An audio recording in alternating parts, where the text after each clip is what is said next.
ብዙ ጊዜ ጎበዝና ብልህ ሰው ማለት ብዙ የሚያወራ ሰዎችን በንግግር የሚያሸንፍ ይመስለናል። ነገር ግን ትልቁ ስህተት እዚህ ጋር ነው። ዓለም ላይ ያሉ ስኬታማ መሪዎች፣ ፈላስፋዎችና ባለጸጋዎች አንድ ትልቅ ምስጢር አላቸው። እሱም የዝምታ ጥበብ ነው። ዝምታ መሸነፍ አይደለም። ዝምታ ድክመት አይደለም።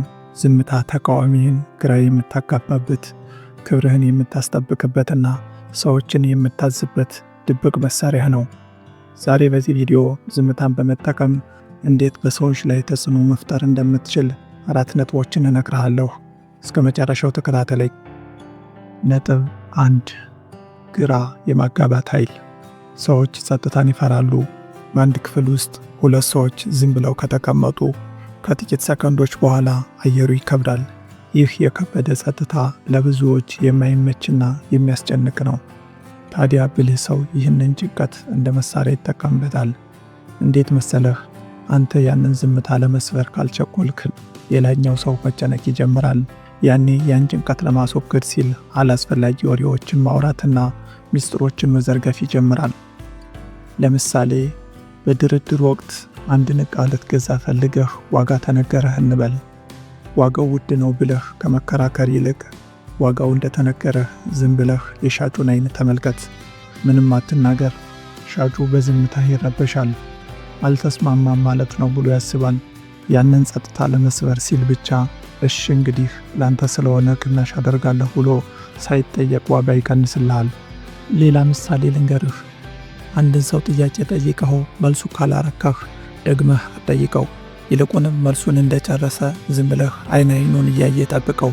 ሰውየው ዝምታ ስለሚከብደው የሰጠህ መልስ እንዳልበቃህ ይረዳዋል።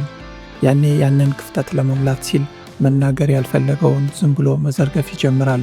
ዝምታህ እውነቱን አውጣ የሚል ትእዛዝ ሆኖ ያገለግላል። ዝምታን እንደ ጦርነት ተመልከተው። መጀመሪያ ያወራ ሰው ተሸነፈ ማለት ነው። ዝምታ ሲረዝም ሌላኛው ሰው እንቆቅልሽ ይሆንበታል። ነጥብ 2 የክብርና የግርማ ሞገስ ምንጭ።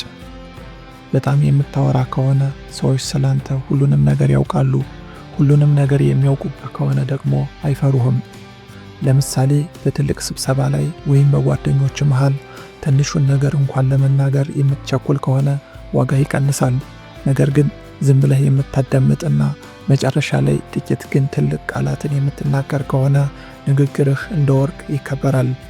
ባዶ በርሜል ይጮሃል እንደሚባለው ዝምታህ በውስጥህ ብዙ ጥበብ እንዳለህ ለሰዎች ፍንጭ ይሰጣል። ነጥብ 3 ውሳኔዎችን በጥበብ የማሳለፍ ኃይል። ዝምታ በስሜታዊነት ከመናገር ያድንሃል። አንድ ሰው ሲሰድብህ ወይም ሲያበሳጭህ ወዲያው መልስ ከሰጠህ ያ ሰው አንተን ተቆጣጥሮሃል ማለት ነው።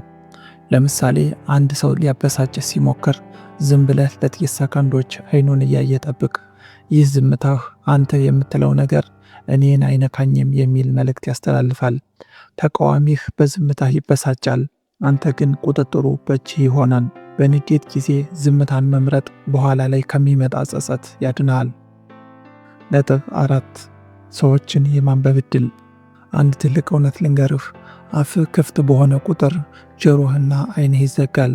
አንተ በምታወራበት ሰዓት የምትናገረው አስቀድመህ የምታውቀውን ነገር ብቻ ነው።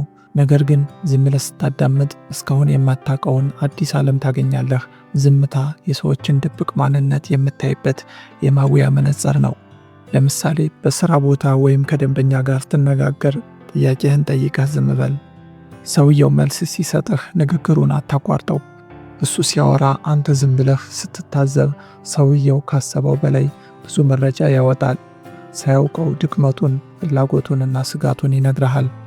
ዝምተኛ ሰው ሁልጊዜም ከሌሎች የተሻለ መረጃ አለው።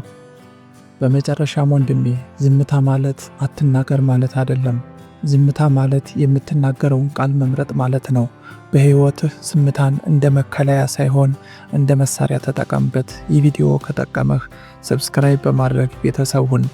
በቀጣይ ቪዲዮ እስከምንገናኝ በክብርና በዝምታ ጥበብ ቆይ። ከፍታ ፕላስ